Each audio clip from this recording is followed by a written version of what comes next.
La Isla del Diablo. Era una sede más del sistema de prisiones francés, era la cárcel más temida por delincuentes y criminales. La Isla del Diablo era un infierno en la tierra, un infame campo de encarcelamiento, trabajo y muerte. Más que eso, era un país prisión. Por sus celdas pasaron Alfred Dreyfus y Henry Charrier, mejor conocido como Papillon, dos nombres célebres entre los miles de prisioneros anónimos que sufrieron el castigo de cumplir sus sentencias en la Isla del Diablo. Entre 1852 y 1947, aproximadamente 80.000 fueron trasladados a alguno de sus campos, culpables o inocentes. La Isla del Diablo es parte de un pequeño archipiélago a unos 15 kilómetros de las costas de Guyana Francesa, en Sudamérica. Las tres islas del grupo acogían a internos de distintas clasificaciones. Lo mismo en el resto de la colonia en tierra firme. Toda ella era una prisión, y toda la colonia era conocida como la Isla del Diablo. La Guyana Francesa es uno de los tres territorios que algún día llevaron el nombre de Guyana, junto con la holandesa, ahora llamada Surinam, y la inglesa. Ocupa una franja costera al norte de Brasil y el este de Venezuela. Al contrario de Surinam y Guyana, ahora estados independientes, la Guyana Francesa es aún una colonia del país europeo. Los franceses establecieron su primera colonia en Guyana a principios del siglo XVI, pero esta pasaría un siglo y medio hasta que con la construcción de Cayenne, su capital, se puede hablar de una población europea estable. En un principio fue utilizada como fuente de esclavos, pero tras la Revolución Francesa y la abolición de la esclavitud, Guyana se convirtió en un departamento francés más. Sin embargo, pocos deseaban vivir en ella. Fue Napoleón quien primero quiso promover la emigración hacia Guyana. Se les ofreció a los voluntarios tierras y una vida en el paraíso. Unos 12.000 franceses aceptaron. Al llegar se dieron cuenta de que el territorio estaba muy alejado de ser un paraíso. La mayoría de los colonos llevados por Bonaparte murieron debido a las enfermedades tropicales y a los peligros inherentes de una jungla virgen. Los pocos sobrevivientes dejaron a la colonia y se mudaron a una de las islas a las que llamaron Salvación. Al poco tiempo volvieron a Francia.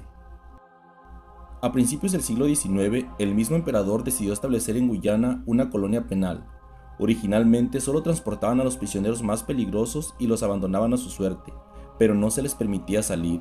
En 1832, el penal de Guyana quedó establecido oficialmente. Su única misión era alejar a los delincuentes de la sociedad.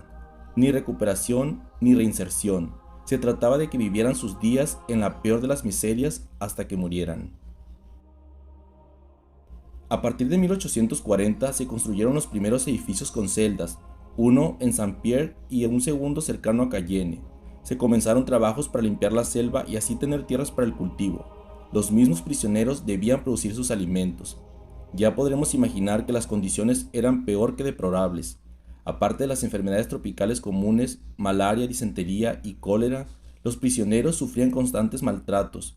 La mayoría dormía encadenados a un tubo y muchos pasaban meses y años en confinamiento solitario. Sus únicos visitantes, las ratas. La Isla del Diablo. En las tres islas se construyeron también instalaciones penales. Sin embargo, la más célebre de ellas es la Isla del Diablo. Era tan pequeña que solo se utilizaban para un tipo específico de prisioneros, los políticos. Ahí pasó 4 años de sus exilios el capitán Alfred Dreyfus, acusado de traición. En esa época, él era el único recluso. A pesar de que era prácticamente imposible escapar, Dreyfus pasó la mayor parte de su encierro en una pequeña celda y con guardias en la puerta. Solo en ocasiones se le permitía salir. Otro de los nombres que hicieron famosa la Isla del Diablo fue René Belvenot, veterano de la Primera Guerra Mundial. Belvenot fue detenido por robar una cartera con 400 francos, una motocicleta y las joyas de su empleadora.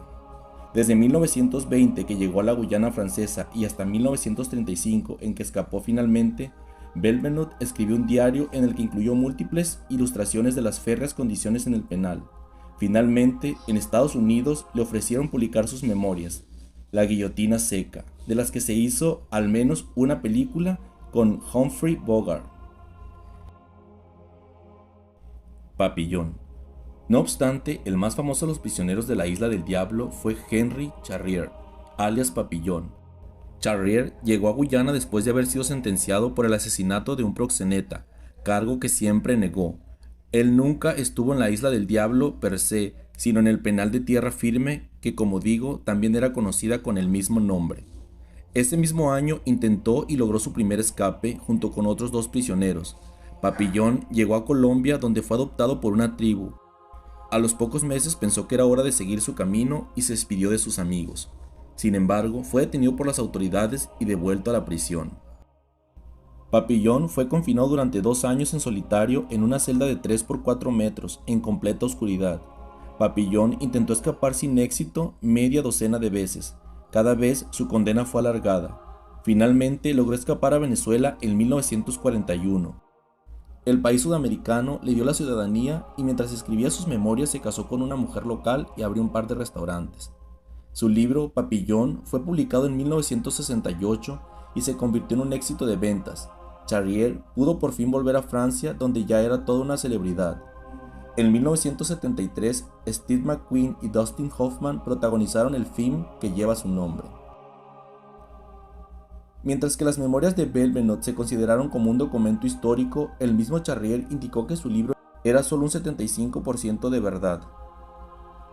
El resto eran anécdotas que le habían ocurrido a otros prisioneros. Además, en el caso de Belvenot, el relato del terrible tratamiento que recibían los prisioneros fue directamente responsable del cierre del penal. La vergüenza para los políticos franceses fue mayor y en 1939 dieron los primeros pasos para clausurar la Isla del Diablo. Sin embargo, la Segunda Guerra Mundial interrumpió el proceso y en 1947 llegó el último prisionero. 6 años después salió el último. A pesar de que sí existió un penal en la Isla del Diablo, en realidad la mayoría de los prisioneros vivían en tierra firme. El título de la isla, no obstante, se extendió fácilmente a toda la colonia. En 1946, la Guyana francesa se convirtió nuevamente en un departamento francés, esto es, en territorio galo en toda regla. En la actualidad, sus 230.000 habitantes, algunos de ellos herederos de los prisioneros, sobreviven mayoritariamente de los subsidios que llegan desde París. El país que un día fue una prisión, en la actualidad parece más el paraíso tropical soñado y ofrecido por Napoleón. Eso sí, los turistas aún pueden pasearse por los edificios y celdas para recordar a la que durante mucho tiempo fue la peor prisión del mundo, la Isla del Diablo. Eleazar Román.